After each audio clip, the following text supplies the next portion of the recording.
이번 시간에는 교과서 586페이지를 통해서 시각 이중 경로에 대한 두 가지 실험에 대해서 살펴보도록 하겠습니다. 그리고 이를 통해서 시각 이중 경로에 대해서 좀 더 이해하는 시간을 가지도록 하겠는데요. 먼저 첫 번째 실험은 환자 DF를 대상으로 한 실험이고요. 두 번째로는 정상인을 대상으로 한 실험입니다. 환자 DF를 대상으로 한 실험은 우리 책에 나와 있지 않기 때문에 새롭게 나누어 드린 이 핸드아웃을 통해서 설명을 드릴 거고요. 정상인을 대상으로 한 실험은 우리 책에 이렇게 그림이 나와 있기 때문에 이 그림을 통해서 살펴볼 수 있도록 하겠습니다. 먼저 환자 DF에 대한 연구 실험인데요. 자, 환자 DF는 MRI를 통해서 봤더니 양쪽 아래 관자엽에 손상이 있었습니다. 그럼 배 쪽 경로에 손상이 있었다는 거죠. 그러면 어떤 문제가 나타날 수 있을까요? 그래서 환자 DF는 사물을 지각하거나 인식할 수 없었고, 친구와 가족들의 얼굴도 지각하거나 인식할 수 없었고, 색깔도 역시 구분하지 못했고, 그러니까 구분이 아니라 완전 지각하지 못한 거죠. 하지만 운동기가 기능이라든지 감각기관, 기억력 등 나머지 모든 것들은 다 정상이었습니다. 그래서 의사는 이 DF를 시각실인증으로 진단을 하였습니다. 이 환자 DF를 가지고 모시고 두 가지 실험을 했어요. 하나의 실험은 뭐냐면 시각 지각에 대한 실험, 하나는 시각 운동에 대한 실험인데요. 시각 지각에 대한 실험은 이렇게 어느 상자에 구멍을 비스듬하게 뚫어놓고 어느 방향으로 구멍이 뚫렸습니까? 라고 하는 질문에 대해서 답을 하는 건데 이 환자는 배측 경로가 손상됐기 때문에 당연히 슬롯의 구멍의 방향을 알 수 없고 또 말할 수도 없었습니다. 자, 두 번째 시각 운동에 대한 실험을 했는데요. 카드를 한 장 주고 여기에 들어갈 수 있는 카드입니다. 이 카드를 슬롯에 끼워 보세요 라고 얘기했더니 처음엔 잘 끼워 놓지 못했는데 나중에는 능숙하게 끼워 넣는 것을 발견했습니다.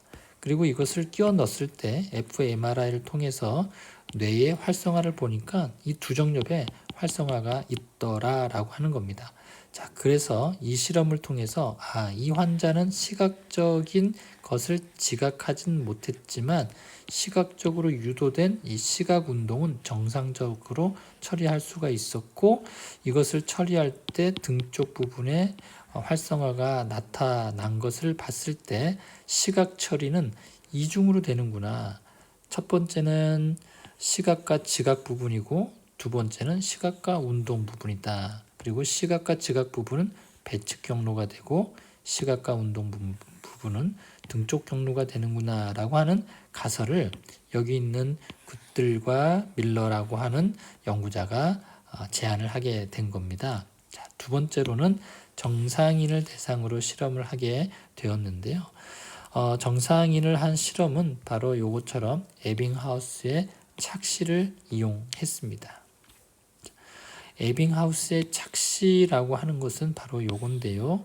여러분들이 보기에 이 가운데 있는 주황색의 크기가 어떻게 보이나요? 제 눈에는 이게 크게 보이는데요. 실제 이 크기는 동일한 크기입니다. 그렇지만 이 가운데 원을 중심으로 큰 원을 배치하느냐, 작은 원을 배치하느냐에 따라서 가운데 있는 원의 크기가 달라 보이는 그런 착시를 바로 에빙하우스의 착시라고 얘기를 합니다. 그래서 일반적으로 작은 원으로 둘러싸인 원이 큰 원으로 둘러싸인 원보다 크게 보인다라고 하는 겁니다. 그래서 이걸 가지고 시각 이중 경로에 대한 실험을 하게 되어 있는데요. 에빙하우스의 착시를 조금은 다르게 적용시켰는데요. 한번 살펴보도록 하겠습니다. 먼저 실험 준비입니다. 여기 안에 있는 원은 실제 크기는 다릅니다. 이때의 실제 크기는 같았지만 이제 거꾸로 하는 거예요. 실제 크기가 달랐습니다. 실제 크기는 여기가 작았고 여기가 컸습니다. 그렇지만 에빙하우스의 착시를 통해서 작은 원으로 둘러싸인 것은 크게 보이고 큰 원으로 둘러싸인 것은 작게 보이기 때문에 사람들의 눈에는 이 두 개의 크기가 동일하다고 느끼게 되는 착시를 유발시켰습니다. 두 번째, 이 원은 가운데 있는 것은 손으로 집을 수 있도록 제작했습니다.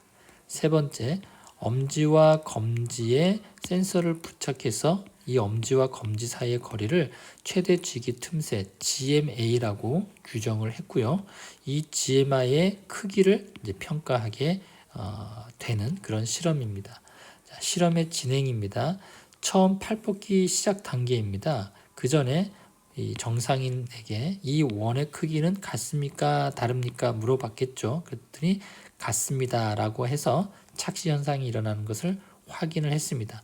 자, 팔뽑기를 시작해서 저 원을 잡아보세요. 라고 했을 때 그때 MGA의 크기는 동일했습니다. 왜? 착시가 일어났기 때문이죠. 즉, 시각적 지각 경험이 나타났기 때문입니다. 그렇기 때문에 MGA 크기가 이렇게 동일하게 두 원에 대한 MGA 크기가 동일하게 나타난 겁니다. 자, 이것은 뭐죠? 바로 시각에 대한 지각이 되겠죠. 그리고 이 시각에 대한 지각은 이 백족 시각 경로를 통해서 지각되는 그런 영역이 되겠습니다. 두 번째로는 실제 손을 뻗어서 이것을 잡으려고 했을 때의 MGA의 크기를 살펴봤더니요. 자, 가운데 원을 잡기 직전 단계입니다. 실제 작은 원은 MGA가 작게, 그리고 큰 원은 MGA가 크게 나타난 것을 볼 수가 있습니다. 이것은 또 무엇을 의미할까요? 지각은 갖게 있지만 실제 가까이에서 손을 잡으려고 했을 때 그 착시 현상에서 벗어나서 이제는 실제 크기만큼의 MGA의 크기가 나타났다라고 하는 겁니다. 자, 이런 것들은 등쪽 시각 경로를 통해서 나타나는 거고, 이것은 시각 행동 단계라고 이야기할 수가 있는 것이죠. 이런 것처럼 연구자 굿들과 밀러라고 하는 연구자는 이 환자와 정상인을 대상으로 시각 이중 경로에 대한 가설을 세웠고, 그 시각 이중 경로라고 하는 것은 등쪽 경로와 배쪽 경로가 서로 다르게 존재한다.